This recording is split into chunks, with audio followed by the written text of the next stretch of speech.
வணக்கம். தினகரன் பேசுகிறேன்.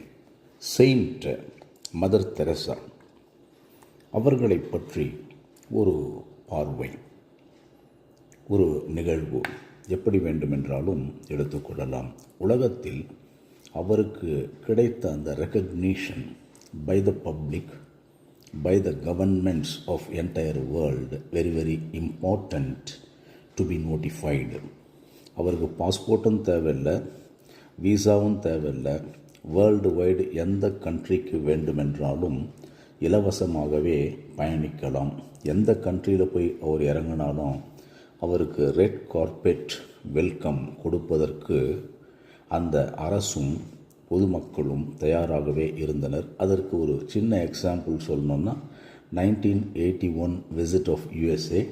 அப்போ ரொனால்டு ரேகன் கொடுத்த மரியாதை, வாஷிங்டன் டிசிக்கே சென்று அந்த அகைன்ஸ்ட் புரோட்டோகால் அவரை வரவேற்ற விதம், அவருக்கு மரியாதை செய்த விதம், ஹூ இஸ் ஹூ என்று ஒருவரை அறிமுகம் செய்ய வேண்டிய அவசியம் இல்லை என்பது இவர் ஒருவருக்கு மட்டுமே பொருந்தும். மதர் தெரசா இதை பண்ணிட்டாங்க, அதை பண்ணிட்டாங்க, இந்த பொன்மொழியை சொன்னாங்கன்னு சொல்ல வேண்டிய அவசியமே இல்லை. பிகாஸ் எவரிபடி நோஸ் அவர்களுடைய வாழ்க்கை, எவரிபடி நோஸ் அவர்களுடைய சஃபரிங்ஸ், எவரிபடி நோஸ் அவர்களுடைய சேவைகள், எவரிபடி நோஸ் அவருடைய spirituality, everybody knows her religion, everybody knows அந்த சாக்ரிஃபைஸ். அதுதான் மற்றவர்கள் புரிந்து கொள்ள வேண்டும்.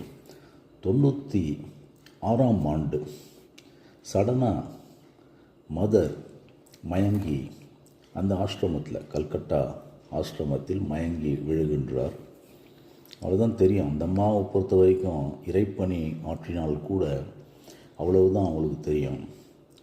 ஒரு தீவிர சிகிச்சைக்கு பின் ஒரு 10-15 நாளைக்கு பின் கண் விழித்து பார்க்கும் பொழுது எய்ம்ஸ் ஹாஸ்பிட்டலில் இன்டென்சிவ் கேர் யூனிட்டில் அட்மிட் செய்யப்பட்டிருக்கின்றார்கள்.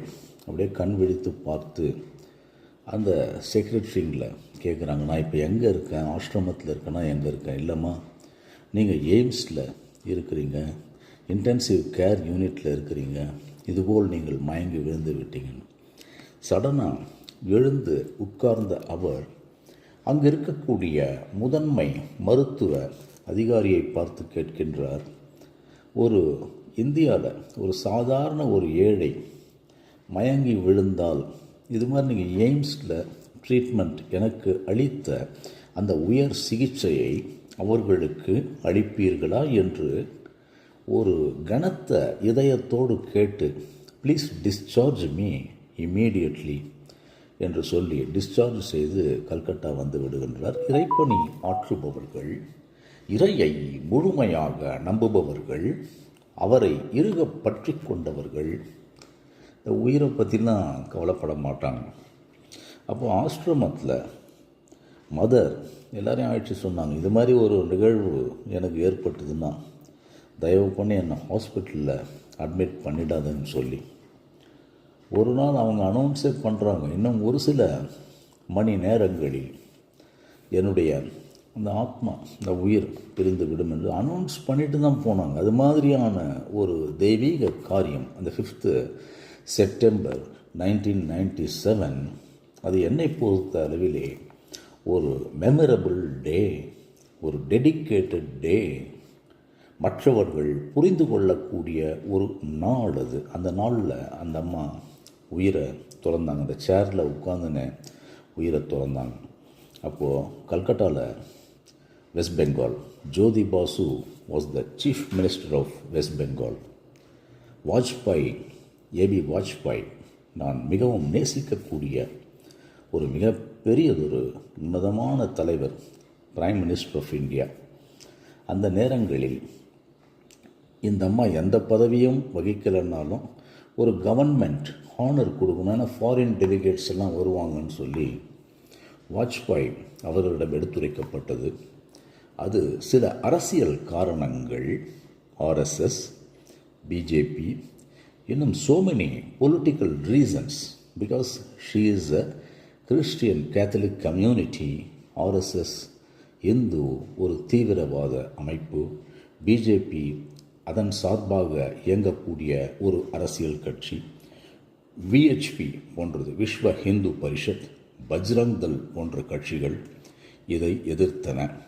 அந்த நேரத்தில் அந்த டெசிஷன் எடுப்பதற்கு ஏவி வாஜ்பாய் அவர்களுக்கு சில மணி நேரம் பிடித்த பொழுது Jyoti Basu, chief minister of west Bengal, announce பண்ணார், நீங்கள் கவர்மெண்ட் ஆனர் தரீங்களா? It means if central government fails to give government honor, my government, it means government of West Bengal will give the state honor to the beloved women of Calcutta, beloved women of India, beloved women of the universe என்று ஒரு அறிக்கையை மிக துணிவாக வெளியிட்ட ஒரு மாபெரும் முதிர்ச்சி உள்ள ஒரு அரசியல் தலைவர் ஜோதி பாசு. இந்த நிகழ்வு நடந்த ஒரு சில நிமிடங்களிலேயே மத்திய அரசு நாங்கள் தருகிறோம் அவருக்கு முழு அரசு மரியாதை. It means central government, foreign delegates வந்தாங்க. அதனுடைய ஒரு நான் என்ன கேட்டிங்கன்னா, அந்த அம்மாவுக்கு அந்த மாதிரி பண்ணாமல் போயிருந்தா வேர்ல்டு வைடு நம்ம தேசத்திற்கு ஒரு கரை படிந்திருக்கும் என்றே அடியனின் கருத்து.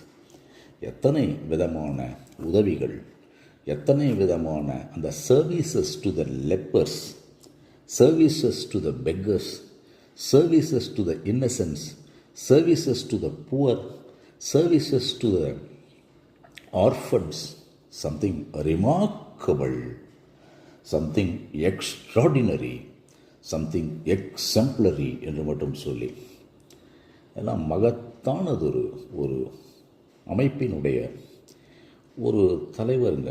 84ஆம் ஆண்டு என்று நினைக்கின்றேன், எனக்கு 83 84 என்று தெரியவில்லை. அடியன் லேலாவில் அப்போது அலும்னைனுடைய ஆக்டிவ் மெம்பராக இருந்த காலகட்டம்.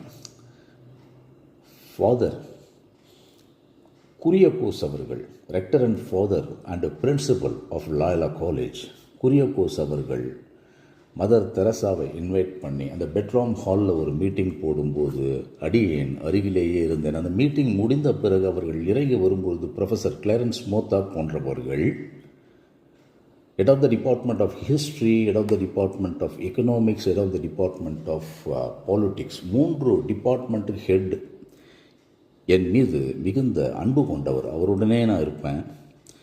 அப்போது ஃபாதர் குரியகோஸ் கேட்கின்றார், எங்களுடன் நீங்கள் இந்த டின்னர் மீட்டில் கலந்துக்கணும்னு கேட்குறாங்க. அவங்க சொல்கிறாங்க, இல்லை நான் கீழ்பாக் போகிறேன், நான் தனியாக இந்த மாதிரி சாப்பிட மாட்டேன், அந்த ஆர்ஃபன்ஸோடு தான் சாப்பிடுவேன்னு நிராகரித்து விட்டு அந்த கீழ்பாக்கில் சென்று தான் அந்த டின்னரை அவங்க அருந்தினார்கள். அந்த ஒரு பாக்கியம் எனக்கு கிடைத்ததனால் அந்த ஒரு முகத்தை, அந்த ரிங்கிள் விழுந்த ஒரு ஃபேஸ், அதில் எவ்வளவு ஒரு அற்புதம், அந்த முகத்தில் எவ்வளவு ஒரு வசீகரம், எவ்வளவு ஒரு ஆனந்தம். அதாவது ஒரு படுத்த கிழவியினுடைய தோற்றம் அந்த முகத்தில் இருந்த போதிலே கூட அதில் ஒரு ஞானம் இருந்தது, அதிலே ஒரு வசீகரம் இருந்தது, அதிலே ஒரு தெய்வீகம் இருந்தது என்பதை அடியேன் உணர்ந்து கொண்டேன்.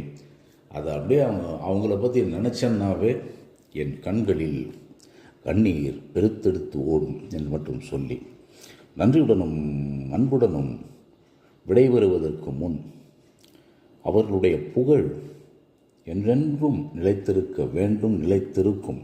நான் சொல்ல வேண்டிய அவசியம் இல்லை. ரியல் சர்வீஸ் பண்ணவங்க மக்களின் மனதில் என்றென்றும் நிலைத்திருப்பார்கள் என்ற நம்பிக்கை எனக்கு உண்டு என்று மட்டும் சொல்லி நன்றியுடன் விடைபெறுகிறேன். வே தினகரன்.